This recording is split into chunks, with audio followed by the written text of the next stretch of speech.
There, whoever you are, wherever you are, whenever you are, it's me, Addison, your favourite friendly furbog who hangs around the internet, and this is the pod of many things. And my guest today is Amimi, Hi. and Amimi is quite. I'm quite excited to talk to Amimi today because you won't be able to see her, but Amimi is a VTuber, and she is I'm seeing like her little virtual anime avatar like flick its hair about and stuff like that, which is really cool. So Amimi, if you do, you want to like introduce yourself quickly, explain what you do and stuff, and then we'll get Yeah. into it. Hi. I am Amimi or Mimi, whichever you'd rather. I'm a VTuber and a streamer from down the bottom of England. I also make some music and stuff as well, so I'm here to hang out and talk streaming and music and tabletop RPGs. Yeah, we love tabletop RPGs here, but we are the pod of many things. So every now and then when I get curious about stuff, I'm like, I want to do an episode about that, so I do because I can. like uh The perks of being in control. yeah. Yeah, uh that is the perks of being in control. So I think the big question to start off with is obviously why VTubing? Like how did you get into that? Why doing that in this I format? I was originally streaming faceless, Mhm. for many reasons, really, like privacy, being a bit self-conscious in front of a camera, which I think is a fairly common one, um, and just enjoying streaming. But I kind of feel like after spending a good few years playing music for people on a stage and things like that, having a visual way to be in contact with your audience, like, kind of removes a barrier socially, and you kind of get, if you feel like you're talking to someone and people feel like they're watching someone because they can see something that resembles that person. So someone sent me a TikTok, I think it was, explaining how people get started on VTubing, and I looked at it and I was like, that sounds like an idea. And then here we are. And then here we are with an avatar with little as, devil horns. yeah, as a small anime girl.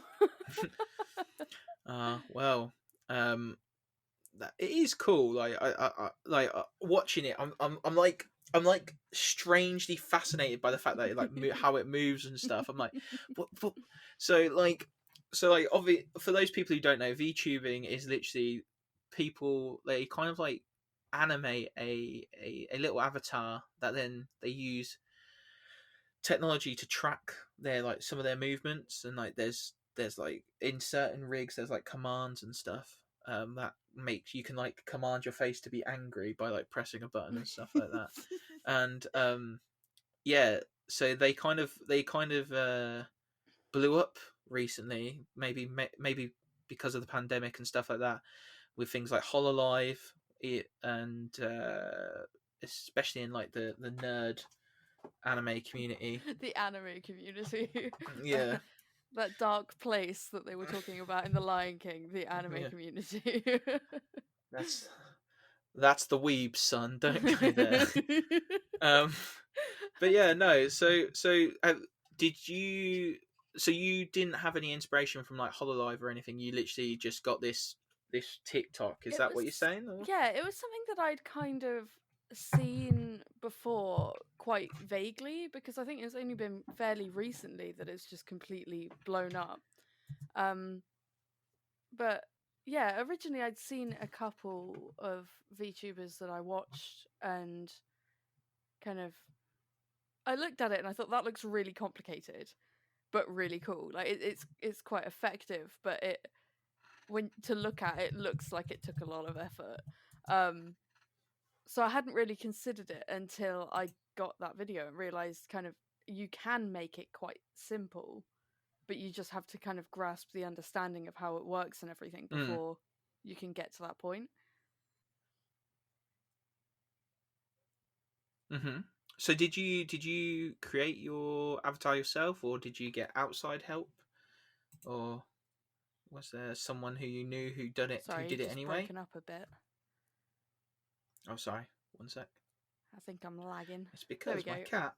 No, I think it's me because my cat decided to open loads of tabs on my. I don't know if you saw his little grey tail. But he decided to open loads of tabs on my computer and lock my computer at the same time. I can edit this out. So, when you got into VTubing, did you make your own avatar, or did you have somebody who Yeah. could do it? How did this? I made her all myself. That's impressive, though. It started off quite simple. That's really cool. It did start off quite simple. It started with just Vroid Studio, and my original avatar was incredibly basic. It was just as much as I could get done with my very limited understanding of how it worked and my limited art capabilities, because I am not an artist, unlike most VTubers. Like, I couldn't draw this incredible avatar like some of them do. Like, it's just not something I have the capability to do. So Vroid Studio kind of makes that a lot easier. But then from there, when you get to the point where you want to like add props, so like the horns and there's a little tail and things like that as well, to add them, you have to export it from Vroid Studio and then take it to Unity or Blender or something like that for 3D modeling, where you can then add all of those props on and make them become part of the model and then export it back out as a different file type. I've discovered that it becomes very complicated very quickly. Yeah, I can imagine, because it's almost like photo editing, but not photo editing. Like, because you've got this like 3D model. Well, they have a skeleton on the like, obviously not like our skeletons, but like a set of bones, which is how they move, which is set up by Vroid, luckily. But obviously, when people have got like a live 2D model, which is the ones that are more anime style, they've been drawn and they're usually absolutely immaculate. They have to animate them themselves, which is probably the next step, which quite frankly sounds terrifying, but it could be interesting. Yeah. So like, because I've watched a couple of people try and like go down the VTube hole. Like, I watched like I don't know if you watch them, like the Trash Taste podcast with like Joey the Anime Man, Giguk, and Connor. Yeah. Have you seen Connor's Sea Dog VA's? I don't think I actually have. So he basically did one of his famous like Fiverr videos to make his VTube avatar. And so he had different ones for different tier levels, and like the actual one that he got was actually sick. Like, it was so good. So, and he did like a podcast with him, Iron Mouse, I think, Project Melody, and stuff like that.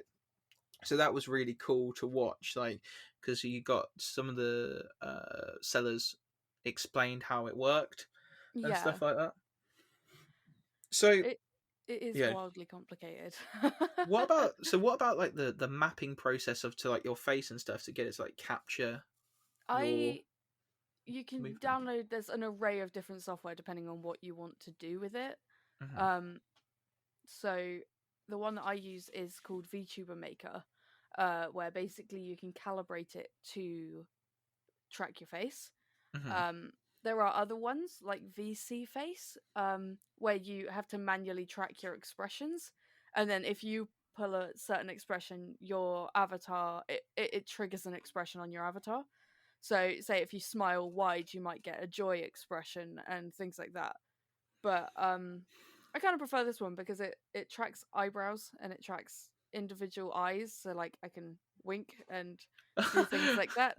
And it's audio listeners are like, why did he just laugh? But she literally just winked, and I was like, oh mate, what? But also, like, I've got some keyboard shortcuts so I can wave and things like that, and it kind of, I think it just kind of eliminates a barrier that comes with being faceless in a stream. Like, people Mm. know who they're talking to, even if it is a anime avatar. Like, it kind of opens it up a little bit more. How do you find it, like, having to keep track of, like, when, like, because obviously you're going to be talking and then you're going to want to do something, so you're going to have to, like, make sure that you know when to hit those shortcuts and stuff. Yeah. How do you keep track of that? Because I would find it really difficult, if I was like, oh yeah, hi, and then I just went, oh shit, I forgot to wave. like It kind of, over time, it slowly kind of becomes more muscle memory of what you kind of usually do. So, like, when I've got Streamlabs open, I'm about to start stream, I already have my fingers on the buttons before I click the start stream button. So it's like, I know I'm not going to forget it. Mm. But there are other ones. But I prefer this software mainly because it kind of takes some of the effort out, because when you smile, it's not even a keyboard shortcut. It's just following me smiling. Yeah, no, that's good. That's really cool. So yeah, do you? So I know that you did a bit of a face reveal on, like, Twitter and stuff, um, Yeah. and stuff like that. But like, I was quite interested to want to see what your opinion was on that, in terms of, like, what's what's the difference between, like, the face reveal on Twitter and the face reveal on Twitch? Why have you decided to do it on Twitter and not on Twitch? I think because most of my Twitch community are on my Twitter. Mm-hmm. Um, and also just the logistics of trying to use a face camera in a very small flat with another person. Mm. It's, if I were to use a face cam, there's nowhere I could be that wouldn't show the entire place that I live, which seems a little bit kind of intense. Yeah, and it's a bit like like where I record, like, you can see one of my walls and maybe a little bit into my kitchen, like, Yeah. so, like, you can't see into my life almost. So I get Yeah, that. It's like a yeah. It's privacy like you thing. kind of want a little bit of privacy. Yeah. Although my cat, for some reason, has decided he's just going to start destroying the place.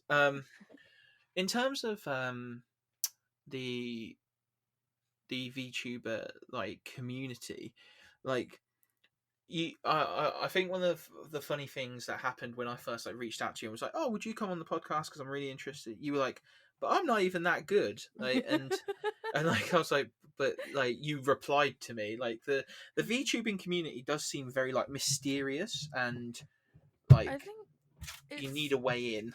I think it's because of kind of debuts and how people tend to get started. Basically, they kind of reveal bits of their model apart at a time as they're working through them, some artwork and such, and they work up to a debut date, which is the date of their first stream as their avatar. So it kind of, I think people tend to, by the time they're streaming, they've already blown up because of the hype it generates by doing it that way. They end up with like, quite often you see people with over 1,000 followers before they've even streamed, Yeah, because it just seems to be the way that it works. I didn't do that because I was already streaming. I didn't want to then take a break from streaming whilst I built this avatar. It just kind of happened. Um, yeah, that makes sense. Some people would say that the rise of the VTuber is also because we have indefinitely entered the age of the simp. Like, yeah, oh yes. I know that Twitch is about to be like, nah, you can't say that. That's not a word. Yeah, yeah. But, like, we've entered the age of the simp. Do you think this is true, that this is the main rise for VTubers? Because we've spoke between coming to record this podcast, and some of the crazy things, and looking at your Twitter, it just seems crazy to me, like, what people think they can get away with, like, to Yeah. VTubers. So You're not alone in that viewpoint. yeah, like, so I'm genuinely curious about your views on, like, simp culture, and, like, how VTubers are treated differently to, like, say, normal streamers. I say Yeah. normal, but not a lot of streamers are normal people. You know what I mean, though. It's kind of all outlandish characters. Mm. But I think it does definitely attract some people with that mentality because of its roots in anime. Mm-hmm. Because it's always been the stereotype of the otaku, the weeb, and things like that. It always kind of leads to simp somehow. Like, and Yeah. I think it kind of, yeah, it definitely attracts that kind of behavior. And for the most part, it's people doing it for a laugh, having fun. Everyone's in on the joke, and it's kind of just memes and fun. However, you do get the occasional person that really, really just takes it too far, and you kind of, for some people, that's kind of their brand, is the more kind of lewd content and things like that, and that's totally fair. Like, I admire them for being able to do that, because personally for me that would terrify me. But but you also have, on the other side of the spectrum, you've got kind of more say-so characters, which is pure. They're kind of innocent. They don't do that kind of thing at all. Which, again, totally valid. But I think regardless, you always attract the occasional person that thinks that they are an exception to whatever your boundaries are that you set up. It does always kind of happen, and it's just knowing how to approach it in a way that's polite, but also reinforcing that boundary. Yeah, I can imagine that. Like, so I'm not a girl on the internet, and I hope you can see that. Like, um, and girls on the internet get a hard time anyway, especially like if they stream or do like any sort of like Yeah. content, they get a lot of. So I can imagine when you become an anime girl, which attracts that certain sort of You're crowd. really opening a gate to Yeah, yeah, a like whole new world. this is a community, like, right. I never used to get it, admittedly, even though I was proud to admit that I was a weeb back in the day before it became like this dirty word, where where like these are people who literally argue about their fantasy girlfriends, Yep. like, so you're a bit there like, They're waifus, all the yeah, waifus. like we love waifus and husbandos, but we've like these people, some of these people take it that 1 inch too far, and you're like, oh, I'm uncomfortable now. Yes. So Yeah, yeah. that is exactly it. It's like, I think it's something that's probably easier to deal with when your character is a character with lore rather than an extension of yourself. Mm. Um, because my character is just an animated version of myself with a couple of props. Like, it kind of becomes a little bit more personal when people say things about that avatar, and it's actually kind of just an extension of yourself. Like, Yeah. I think if I was some kind of cool dragon VTuber or something, like some cute dragon girl, I feel like I'd probably not worry as much, because it's not so much aimed at me. I know it's aimed at that character. Um, but it is an odd experience. You do, the first time someone pops into your DMs, talking to the character that you weren't truly aware that you'd made, is Yeah. quite a surreal experience. No, I can imagine, because it's almost like they're talking to you, but to a version of you that isn't 100% true.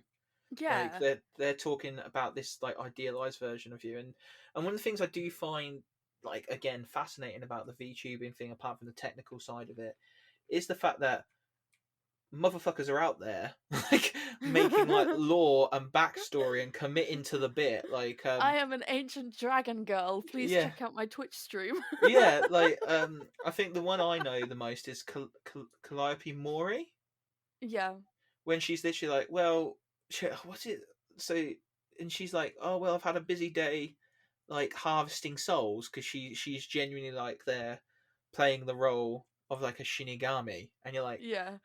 what, sorry? And like it took me a long while to realize that's what she was doing. I was like, oh, I thought this was just a bit. I thought she was taking the mic, like, but no, that's it. That's the content. That's I the think that. there is a solid divide down the middle as well of people that do it to build the character and people that are just in it every now and again to chuck it out as a meme. Yeah. Like, I am definitely the latter. Definitely the latter. Like, I don't think I could maintain keeping up a character like that because it's got to take so much thought and commitment. Oh yeah. I could. Um, and The yeah. You like, go first. yeah, Sorry. for me, it's just every now and again, just say something about hell. Yeah. Well, like I call myself a friendly furbog, not because I actually like want people to see me as a furbog. And for those people who don't know, furbogs are a race from D&D. But because if you look at me and dyed me blue, I would be a furbog. I'm like 6'4", like uh uh quite heavy. Like I'm not fat, but like I'm a big stocky guy. Um, if you dyed me blue, I would literally look like the stereotypical furbog image from Volo's Guide to Monsters. So like that's why I call myself a furbog. But I wouldn't then be in character like all the time. Like, oh yeah, I'm a furbog, so therefore furbogs don't have names. Like Yeah. it'd just be fucking weird. Like so yeah, I find it fascinating. Like almost like a strange morbid curiosity in this really niche subculture. Um, Yeah, it is an odd place to be. hmm, VTuber Twitch is a very strange place to be, but there are some truly wonderful characters and people in the community that are just so lovely, but also so strange. oh Like- yeah, like it because that's the thing as well. Like to the outsiders looking in, like it just looks mental. It looks like when you go to Comic Con as someone who doesn't like comics or something. You're like it- these people are Why are all these crazy. people dressed up as adults? What is Yeah, going on? yeah. Yeah, yeah, And obviously when we hear about the VTuber community, as with any other community, we hear about like the extreme cases and things are like turned up to 11. So I can imagine if you went to like volume 10 and 9 and 8, you'd have a lot of like really nice yeah. people. But like because of the fact that Hollow Live and everything, these massive like corporations, almost, well they are corporations, are like there. You hear about them and you're like, this sounds like some sort of like George Orwell novel or something. Like, Foster's Home for Imaginary Friends comes to it- mind. oh Like, yeah, the rabbit guy's going to be coming in a minute and be like, "Hello, Mac." like, oh, I thought I was the only person who'd ever seen that show. Like, no, no. you you know when this is going a bit off track, but you know when you think about like the TV shows that used to be on, and you genuinely think that it was either a fever dream or you were on crack at Yeah. 5. Yes, yes. like you were like, Courage there's the Cowardly Dog is yeah. up there with them. Like, what was that? Who I'm created still that? terrified of that red devil cat person from that Yes. who like came into that weird music and spoke in that really weird like, "Hey, Courage, how's it Yeah. going?" Like because he was It's like, so terrifying. yeah, he was terrifying because of the fact that he was like jazz personified as well, and I'm like, I'm The too. one episode of a TV show as a kid that used to absolutely make me crap myself was weirdly an episode of the Teletubbies. Oh It was really? The Lion and the Bear. Oh yeah, That with the used tongue to thing. Yeah, that genuinely used to make me scream as a child. I was That got banned absolutely because of that. That hysterically episode. terrified. I think one of the TV shows that used to really get me, and this might date me a little bit, so if it does, please don't call me a boomer. But so there was a TV show called Reboot when I was a kid, and it was like when it was the first ever like Saturday morning CGI cartoon, I think I know of it. I think I and know of it. and it was and just some of like, and it wasn't terrifying because it had like a horror premise or anything, The reason it was terrifying is because the models look so jank. Oh yeah, I've just googled it. I know exactly the one you're talking about. Yeah, and They're it's just really like just creepy. yeah, they're just creepy looking. There's like this one little green kid with like a backwards hat. They tried to make him really cool, but he just used to do a blank 1,000-yard stare every time they weren't like focused on him in the as a character. So he's just in the background of the shot, like just lurking. yeah, he's like they're like Lurking and I've seen leering, like I've seen some shit, bro. I've seen some shit.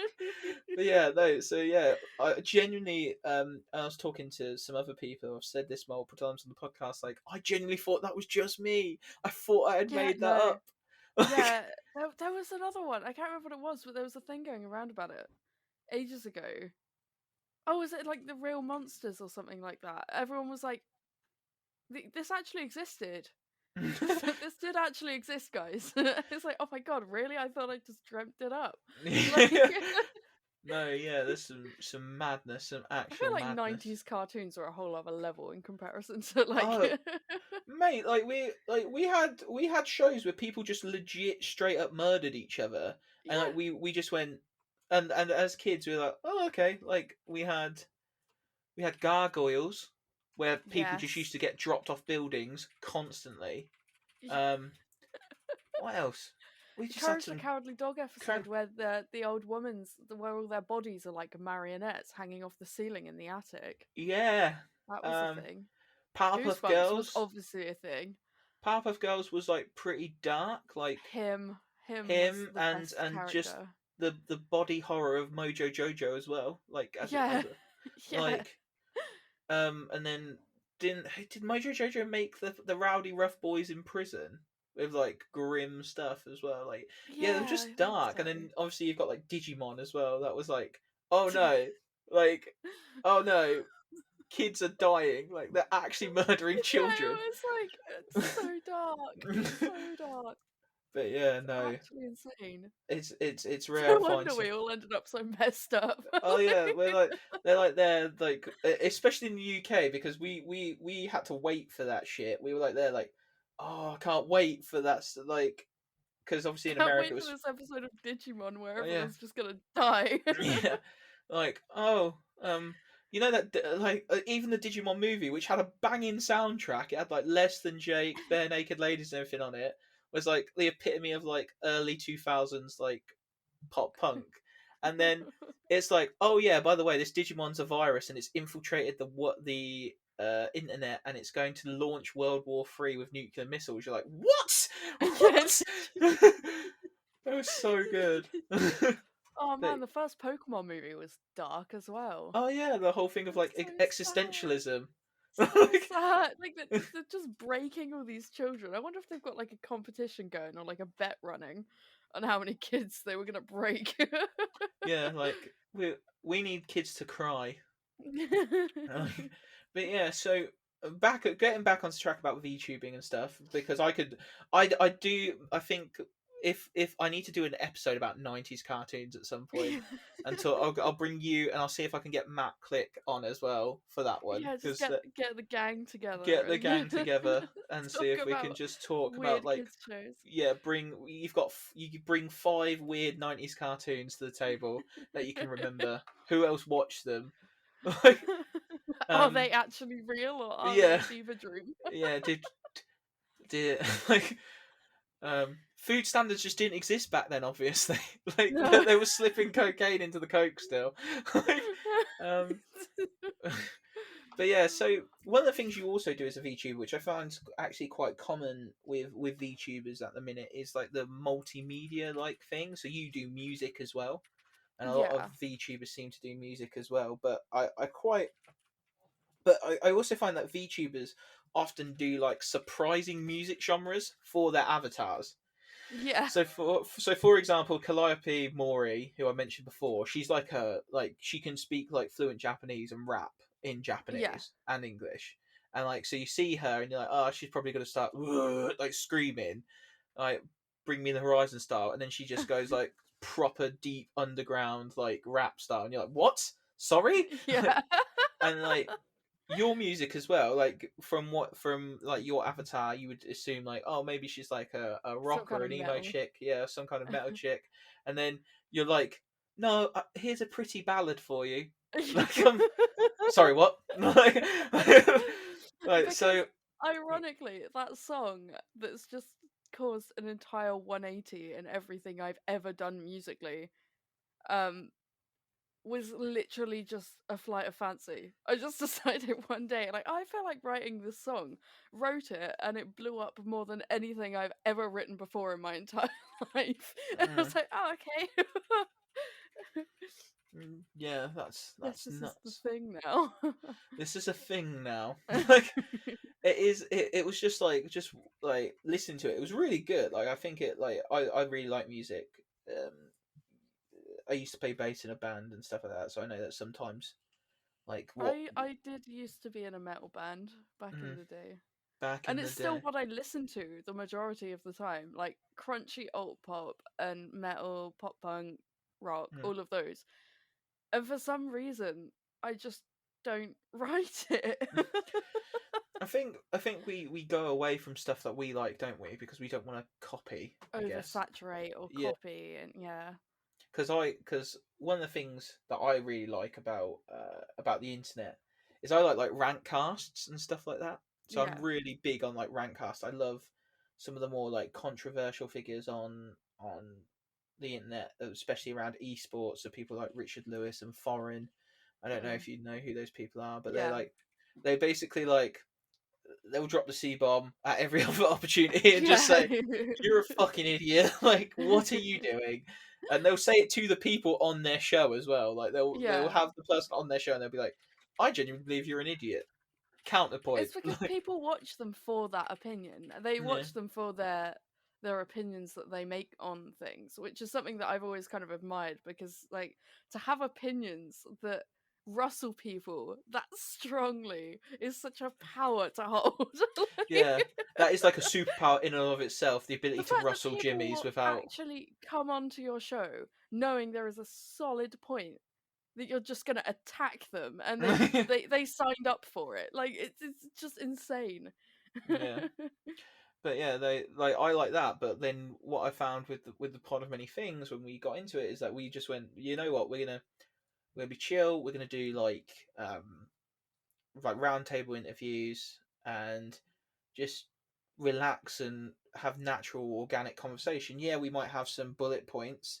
What we used to call a script was like just bullet points of things we would say, or like a Kind of like list of an questions. agenda for the meeting. Yeah, it was like minutes almost. Like this question, we're going to make sure we answer this question. We ask this question and stuff like that. So yeah, so I think we often do that with our own art and stuff. So I Yeah. don't think you're alone in that.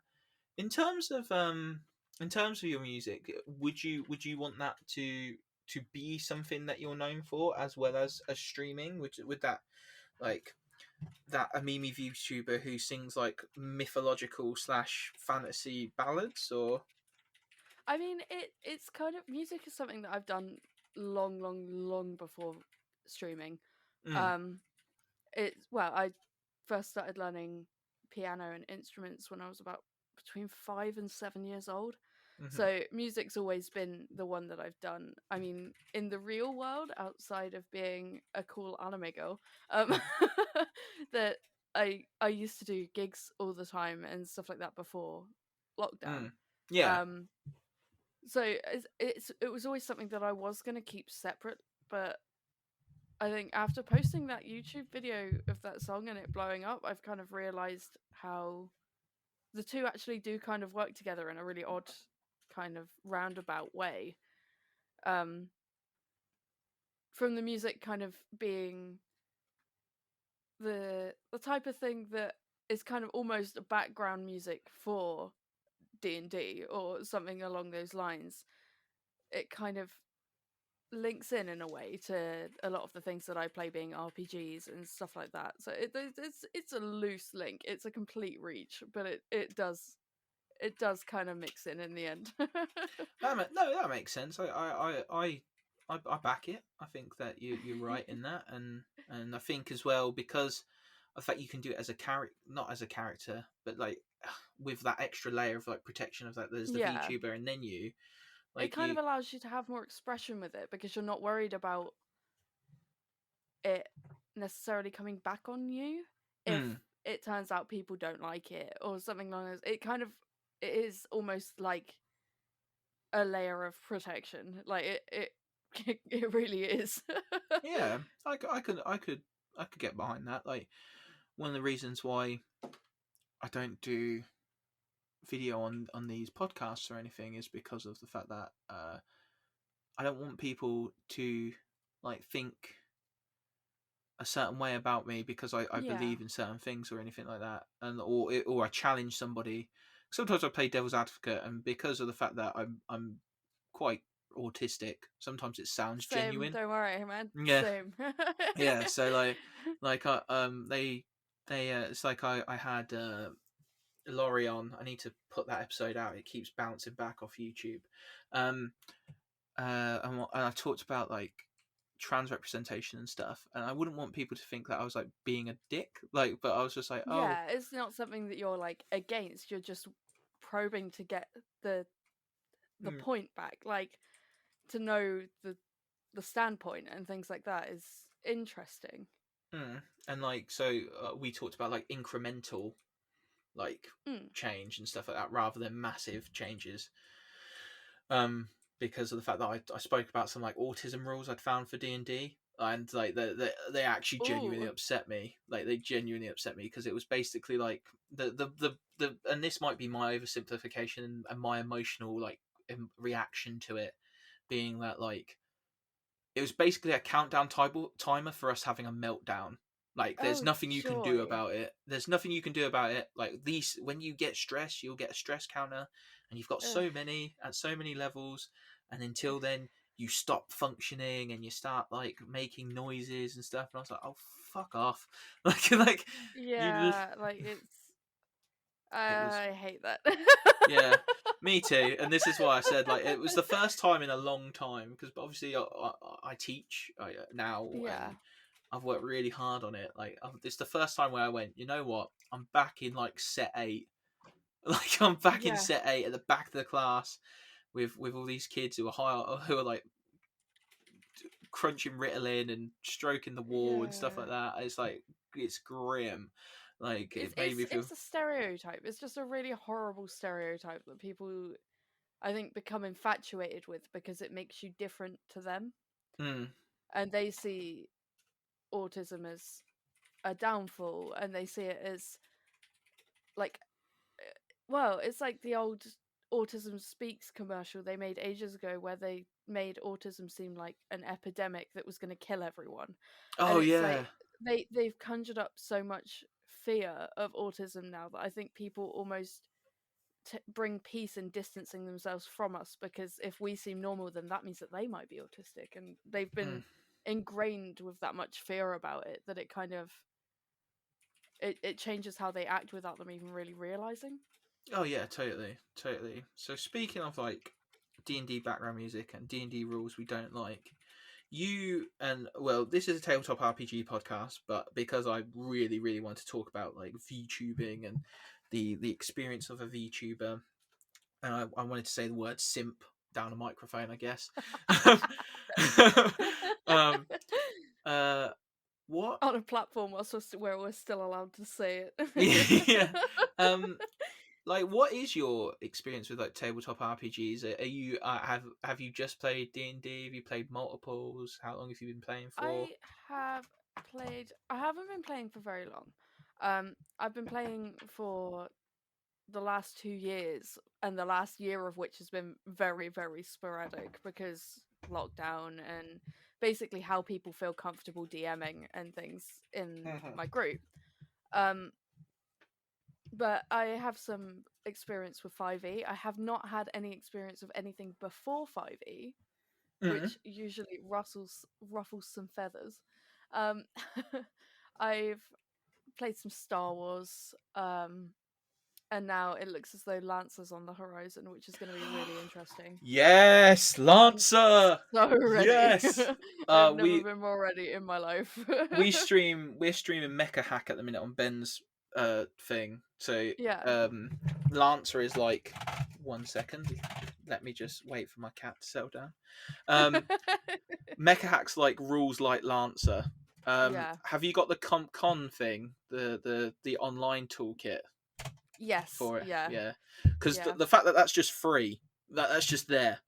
You're like, It's just imagine if D&D Beyond did that without it being like a massive headache. Yeah. Yeah, no, it was like, yeah, so Lancer's fucking sick. The only thing I will say is get your DM. So the one time I've played Lancer, unfortunately, was for a one shot, and I kind of got really angry because the DM made us start outside of our mechs, and I was like, "Do not sell me an RPG about No, giant battling robots." Ours is not that. Yeah. Don't sell me an RPG about giant battling robots, and then we played for like 3 hours, and we only just got in the mechs like in the last 20 minutes. I was like, this is a No, terrible they're like idea. the selling point, man. Yeah. Do you not know how mecha anime works? Literally, everyone waits for that moment. Yeah. That's like the season. Let me in the fucking robot, Shinji. Like, yeah, literally. You don't So take it away. yeah, that's the only thing I would advise is that, and that's one of the things that I did because I'm GMing the stream on Ben's channel of Mecha Hack that Matt Click made, and I was like, right, they're gonna have like 15-20 minutes of max outside the mechs, and then we're going out into space. We're doing the whole like we're gonna fight some shit. We're gonna fight one ultra powerful mech that almost decimates them. It doesn't. They manage to survive. Like they get their anime protagonist fix. Yeah, like we are going full on like yeah. So no, if you love anime and stuff, you'll fucking love Lancer. It's so good. I'm so ready. We've done all the character creation. Like everyone's got their call sign. Their mechs fully designed. Everyone's been downloading pictures from Google of mechs that they want their mech to look like. Yeah, we've got so into it. I chose one of the mechs and used the image for the mech from the Lancer universe. Yeah. I was like one of like the Lux ones. It's like I can't remember what it was called, but it was like it could go invisible when it moved and shit like that. I was just like, yes, that's the one that I've been looking at. That is the one that I've been looking at. Yeah, I'm going full sniper. Yeah, that's what. Mech. Yeah, because it comes with the fucking railgun. Yeah, I basically all the perks I've taken. It's like crit, armor shredding, and it's just going to kill them. No, yeah, that's yeah, Lancer's sick. But yeah, so you've been playing for the last 2 years, and you said about the fact that you, apart from 5e, you hadn't had any experience with Dungeons and Dragons pre 5e. No, and I hear a lot of strong opinions about 5e. You'll notice that those are usually from 30 to 40-year-old men. Who probably had a lot of experience playing previous editions.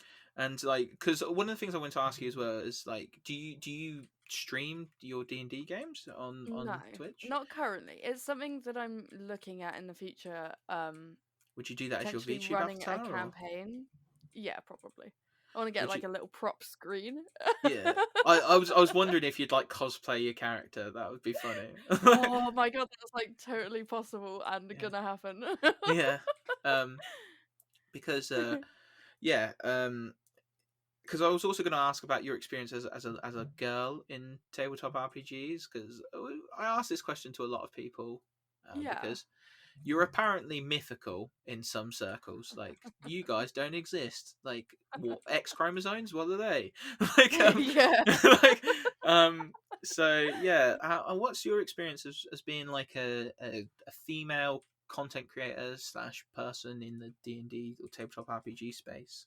It's interesting because all the people that I play with in the real world, outside of being an anime girl, which is still weird to me as well, is all of them are guys. Or like, I think there's there's one girl in our group who is another one of our mates' partners who is often in on them, and she's in on Lancer with me. But for the most part, the groups that I'm in are all dudes, and I am the girl.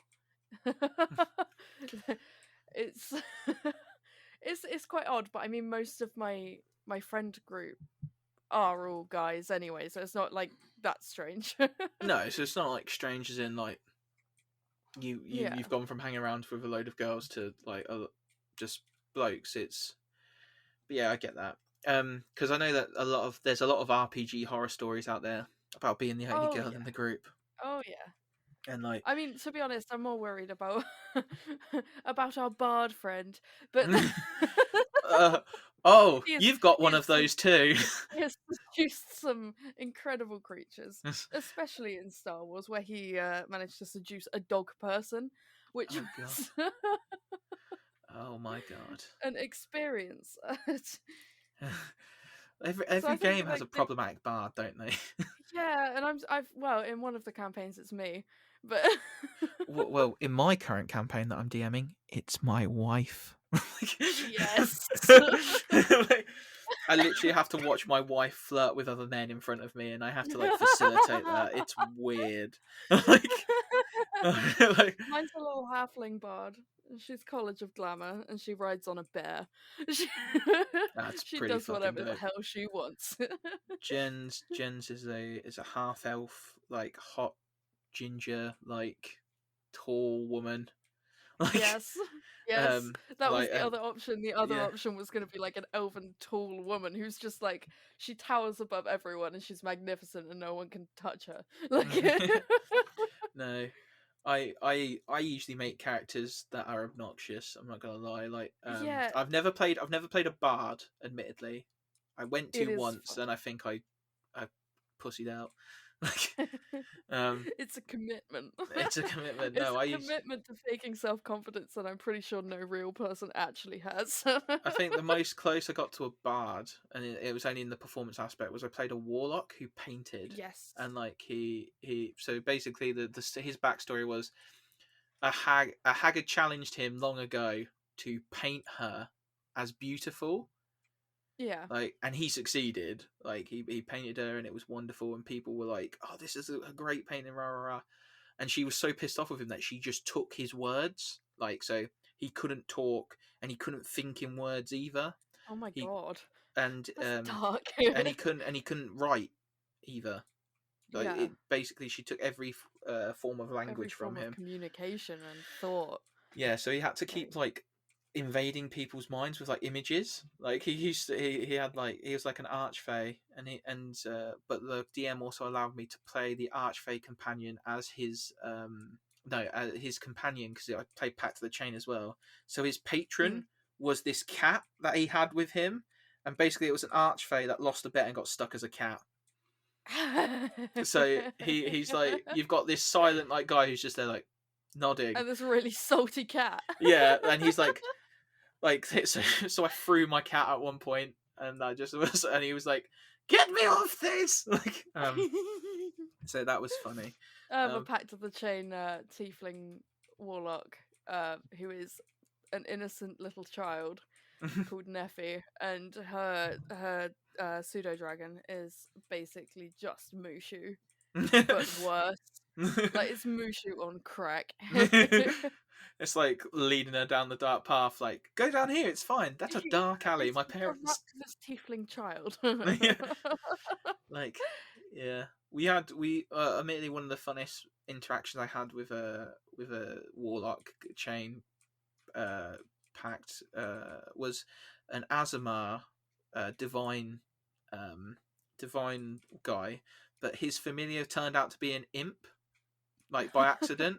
So they fucking hated each other, and That's incredible. and like he kept calling, because it had like a male voice, he kept calling it a dude, but we made it canon that it was a woman, like, and he's like, so it's like, well, he's all right, and it's like, I'm a woman.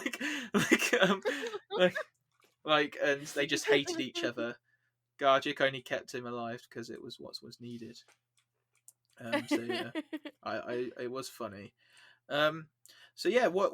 So let's talk about like your favorite kind of characters to play. Then talk about like what your are you mainly a player or a GM? I'm mainly a player. Mainly a player. Fair enough. Only just thinking about going into the world of GMing. It's I mean, you don't want to get stuck on the other side of that screen, dude. Yeah, that's the problem. But at the moment, it would be to allow the people in our group that are currently stuck on the other side of that screen to actually get some playtime. Yeah, I was talking to someone about this the other day about like DM burnout. I was like, I feel tired. Like Mm. I feel tired. Like our campaign's coming to an end, and at some points I'm finding it difficult to challenge them because I just don't have like the bandwidth. I'm Yeah. like, this will do, I guess. Like, although this weekend my wife is furious because basically her and one of the other players are forming their characters are romantically involved. He's an Air Genasi warlock of the genie, but the genie warlock is his mum, is his mother, his like genie parent, and they've recently released her, so she's now free to roam about, and they're gathering allies to face the big bad evil guy at the end, and it's come to their attention that Genie Mama is out there getting her son wives, like, and has arranged like a proper harem of like these women, like sister wives, like they will all be his wife at once to like Oh like God. secure these alliances with each other and to give her more power and stuff. And my wife's like, and now they're going to dinner with all the potential wives, their parents, his mum, like in her castle on the air elemental plane. My wife's like, someone's gonna die. I'm like, okay, like sure. Like she was furious. She was fuming. Like just like she was like, how could you do this to me? Because it also became to a head when she wasn't there one time. She had to disappear for a bit. So I was like, oh yeah, you go up, you go to speak to your mum, and your mum whisks you away to the air elemental plane and introduces you to one of potentially 5 of your new wives. Like, and he's like, oh, what? Sorry. Like, it was that was fun. So what sort of characters do you like playing then as a player? What's your favorite class and race? A favorite race is probably halfling or tiefling. Or Hmm. tiefling, or however you say it. I feel like everyone seems to say it slightly differently. I I don't know why. Obviously, tiefling is fairly obvious with the horns, but I like the I like those. Halflings became a bit of a meme in our group because I am 4'11", Ah, so I am a halfling apparently. yeah. My And wife's then I like ended up five playing two, one, and it's so yeah. become genuinely just a race that I enjoy. I can relate to short people struggles. People sleep on halflings. They get some of them get some wicked abilities. You get the one that can hide behind people, the one that can move Yeah, between it's been people. so long since I played 5e. I can't even remember what ability she has at this point. No, bless you. But yeah. I miss her. I miss Blossom Greenleaf. Blossom Greenleaf was so fabulous. And what's your favourite class then to play? Probably Warlock. I do enjoy Bard. I do enjoy Bard, but for kind of gameplay's sake and character creation's sake, Warlock, I think. Yeah. That Bard's more makes my sense. kind of like, I don't know, less serious class. Like, you can kind of prat around or you can take it seriously. It doesn't have that kind of requirement, I guess, like, of Uh, conserving your tiny amount of spell slots. yeah. As you relate to small people, as I've always been a tall man all my life, and I often play like big races. So Yeah. furbolgs are my favourite, obviously. And then I might play a Goliath or like an Earth Genasi or something. So Yeah. basically something big and stocky. But my Yeah. favourite class is because I love martial arts movies and stuff is monk, because you just get to do Yes. dope monk shit all the I'll time. be And a if it's giant monk. yeah, I'm gonna be this big. So my Firbolg monk has a bit of a special place in my heart because I made him at a time when my life was going to change and we had to have a bit of a change in him. So basically, he carried around this baby Firbolg with him everywhere. And so my DM actually made a thing where I had to like move the baby to like protect it and stuff and give it like AC bonuses on my body. So like I'd be like, I'm gonna kick but also bring the baby across my front because I know they're behind me, sort of thing. Yeah. And so protect the baby. Yeah, protect the baby. Even though that was found at the gate because obviously he was found at the gate, and then when he asked people like, well, who am I? They're like, well, we found you at the gate. And he's like, okay, that's my name. And the baby was called Spud. So Found and Spud were just there, like, and he was just like, he was really dumb. He couldn't use pronouns either. He was like, found go with Elfman. It was like found go with Elfman. Found is tired. And everybody's like, oh my god. And then they became like NPCs, like immortalized because of how special they are. And then the kid like grew up at one stage in our game because he turned out to be a wild magic sorcerer. And he grew up, and his verbal tick, because for some reason in my universe all Firbolgs have verbal ticks, that there's like a bit of language they don't understand, is that he doesn't actually say the name of his spells. He does them via onomatopoeia. Like, so it's like bang. I cast and he casts Firebolt, and you're like, what? Or I cast ooh, like it's chill touch. Like, so that was funny. So yeah, those are the monks are my favorite. But then after that, I think I'd probably go more along wizard because I also like being the smartest person in the room. I'm that basic bitch. Listen to me. I know. Yeah, I am exactly the same though. Either that or the most charismatic. The one that's just completely ridiculously up themselves for absolutely no good reason. Like it's completely unfounded. Yeah. I kind of had a wizard who was a bit like both of those. He was the smartest person in the room, but the reason why he was so charismatic is because you couldn't argue with him because of the fact that he just was like, they're like, well, you can argue with me. That's perfectly fine. You're wrong, but you know, like it's like I'll listen to your opinion as long as you acknowledge the fact that mine is the only correct one. Yeah.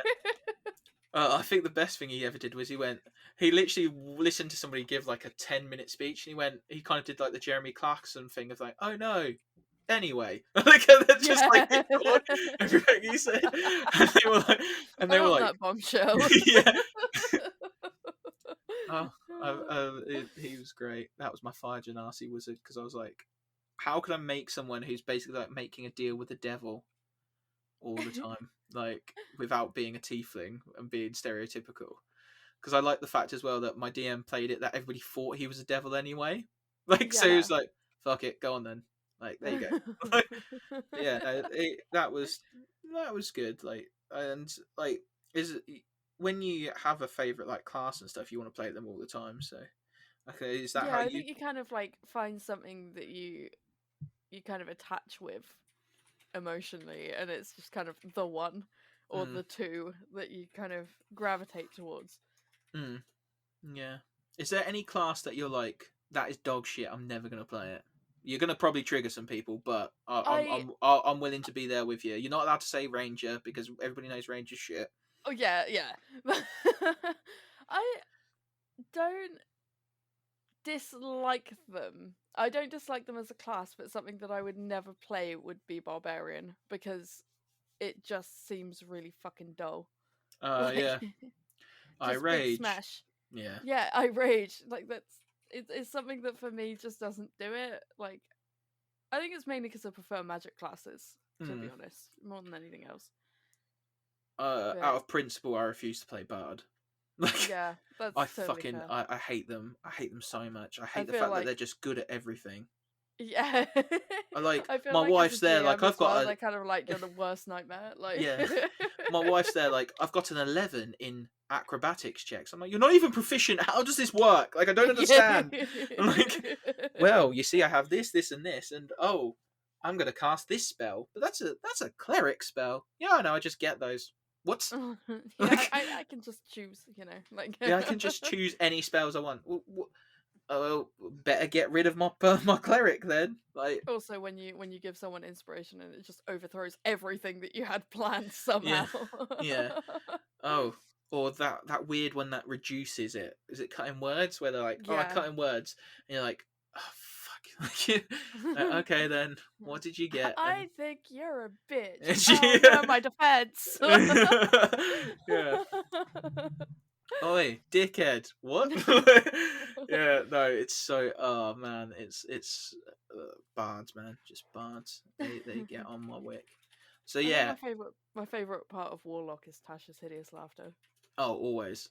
Like Oh, just the fact that it requires tiny tarts. If anything, like yes, the spell yeah. components themselves are ridiculous. You're like a feather and a tiny tart, or two tiny tarts and a feather, something like that, and you're like, what? I managed to pull it on some kind of eldritch creature. I can't even remember what it was now, and it just like as a tiny warlock child, first encounter just makes some kind of eldritch creature just lose its shit. It was hilarious. Mm. That is funny. That is that. Yeah, I love it when people use spells in funny ways as well. I remember, so I used to run the D&D club at my school, Mm, and because I used to work in the SEM department, so special educational needs and disability department, I basically did it as like a social thing yeah. and one of the kids cast cast levitate on my big bad paladin that I'd like made. I was like, yeah, it's gonna like give him the heebie-jeebies. And the first thing this dude did was like, I cast levitate on him. I'm like, what? Can you do that? He's like, yeah, he just has to make a save. He did, and then I'm like, okay. And he was like, okay. I raised him 20 feet off the ground. I'm like, okay. And he's like, go ahead, boys. I'm like, no, not like this, because you can't What a even move. little legend. Like, I'm like, no. A friend of ours has done some work with D&D in schools and stuff like that, and he was like, it's so surprising how incredible the problem solving skills of kids are, and Yeah, also how cold some of those little shits can be. yeah. As soon as you give them a pet, they're like, right, it's time to murder some people. Like, Yeah, it's time to like murder some people for the protection of this animal. druids, man. Like one of the kids took the druid moon druid, and they just transformed into a giant ram, and then rammed the giant off the That's incredible. mountain. The mountain I where think and it's the because like D&D as like in worlds and like world creation and things like that, it's basically just what kids do on a day-to-day basis. It's kind of like just creating stories and worlds and imagining things, yeah, like, but they are really good at it. they kick ass at it, man. They kick ass. But yeah, so what was I've never played the Star Wars RPG. My friend wanted me to. I just didn't have the time. Yeah, Which one did you play? Because there's apparently two. There's one with its like own special dice, and then there's a more traditional one. it was Which, the one with its own special dice, which is name I cannot remember. mm-hmm. um it was a difficult one for me because shock horror, I'm gonna get a lot of naysayers here, but I am not that big a fan of Star Wars, so it was a difficult one for me because everyone else kind of knew what half of these races were, and I was Mm-hmm. like, I have no idea. I watched all these films when I was probably about 9. I remember a whole lot. Like, so Yeah, that makes yeah, it sense. was definitely a difficult one, but it was a really good campaign set up by one of our friends. I kind of jumped into it quite late, Mm. so everything was kind of made up. But I can't remember what my race was, but I know I was a cleric, and I was basically some mafia doctor, which was great fun. That sounds pretty cool. Like being like No one believing that I'm on their side was difficult. yeah. Yeah, that would have been difficult, especially if you're like this, like, oh yeah, I'm this famous surgeon for this crime boss, and you're like, nope, I'm out. Fuck this No, shit, that was the I'm out. problem. I wasn't allowed to tell anyone my name. but I wasn't the most charismatic, so people could tell that I was lying about something. But they obviously thought that it was the details of what I was saying rather than something as simple as my name. Yeah. So no one believed anything I said. They thought I was like spying on them and stuff like that. And it's like, no, I literally just can't tell you my name. Like, and then they're like, yeah, sure. No, seriously, like you, me, everyone here will die if I tell you. Yeah, that's pretty funny. Is there any like campaign moment? Is there any like memory that you have with D&D or tabletop role playing games that like sticks with you? Like, if you got like a good story to tell to end before we like do plugs on the deck of many questions. The Chimera. The Chimera, and I'm pretty sure if my partner doesn't have his headset on, he would probably be laughing right now. I made a fatal mistake in one of our first campaigns, of chasing a Chimera at level 1. What? Why? Like, why have you done this? It was supposed to be a kind of in the background making noises thing that we were supposed to ignore, but my stupid ass decided I want to find out what it is. I was a rogue, so I thought it's all right. I'll kind of like. I'll keep myself kind of. I'll be able to shadow step away. It's all good. I know what I'm doing, she says, knowing absolutely nothing about what she was doing. It's at that moment she knew she fucked up. No, that moment has to come. Walked around the corner in a cave. I've finally found it. We've been chasing this thing for like half the session, trying to figure out what it is.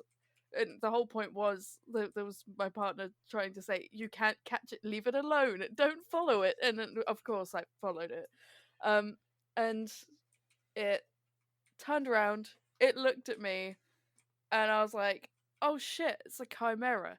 As it spat acid at me, it crit completely, one shot kill, just dead, completely dead. And the whole party just kind of looked at it like, fuck. What do we do now? That happens. And it was only about halfway through the session, so I basically had to wait the rest of the session just watching them all, as no one knew the character that well yet, because it was pretty much her like second session, so no one really mourned her. She just kind of disappeared, and it was like, well, all right, and fair enough. So mean Chimera. You're the Chimera. That sounds, well, that's shit. Like, so she like, oh. I had a problem with I've made up this as a DM. I made up this storm giant, and then my druid literally killed it with magic stones. So it was literally David and Goliath. I was like, oh no. Incredible. So yeah, and I've got many more like funny stories of like, what happens when you dispel a magical cannon filled with magical energy? Well, that energy explodes because you've just dispelled all the containment units. Like, oh no, no, and it kills the son of the king who's who's like riding on it with him. Like, oh no, like, there's. But yeah, the Chimera story is fucking, whoa, that's so funny. I don't know why I chased it. Like, there were so many clear signs that I should not be chasing it, yet I still chased it. Yeah. But yeah, so thank you very much, Amimi, for being here, or Mimi for being here. Like, I've really enjoyed our talks, and hopefully we can hang out again sometime. Maybe you can join us on the Flickering Torch or something. I can talk to Ben, and you can. If there's anything that I'd recommend you play as an RPG fan, is play Blades in the Dark. Ooh. If you like rogues and stuff. So Blades in the Dark is like, basically you form like a heist crew, and you do heists, but there's no like preparation. What you do is you go straight into the heist, and then during the heist you can call for things called flashbacks, where you basically, like Ocean's 11, explain how you've set up for this scenario. That sounds really good. It's so good. Like, so I played like the heavy hitter, like the cutter is what it's called, and he's Orlan Welker. He's like this former like Russian soldier, They're called Scotlanders. We've decided the whole of Scotland is Russia. And he's this former soldier who lost his side lost in the war, and he's like, no matter what happened, no matter what heist we do, his preparation, like the one bit of preparation you're allowed to do is like information gathering at the beginning about the target, and then that's it. He just used to mug people. He's like, I go and mug a postman. Like, I was literally, everybody's just waiting. Like, what does Orlan want to do? I go and mug Who's this gonna mug person. This time?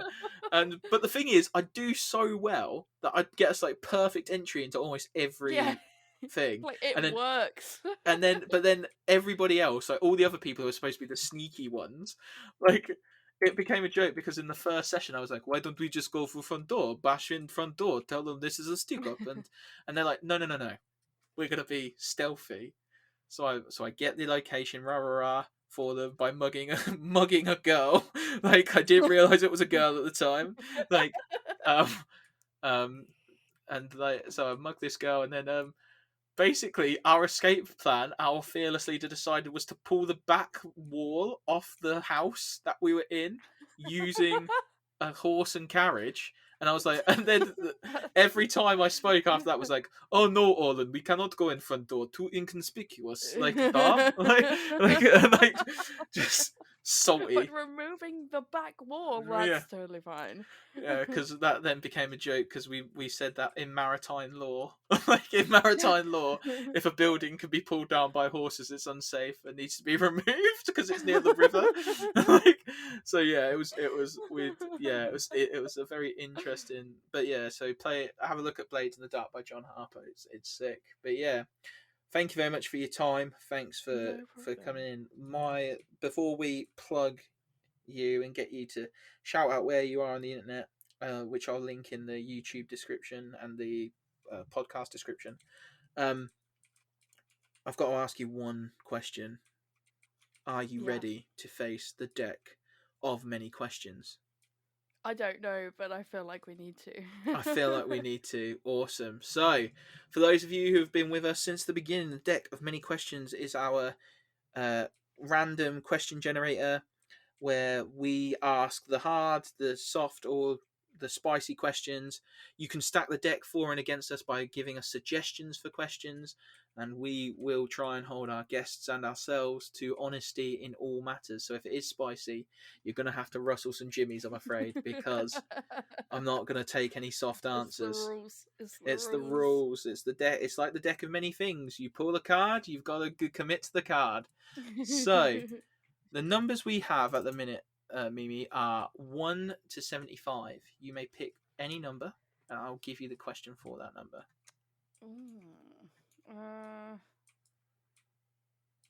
I'm gonna chaos magic this and just go for a random number. I'm gonna go for 41.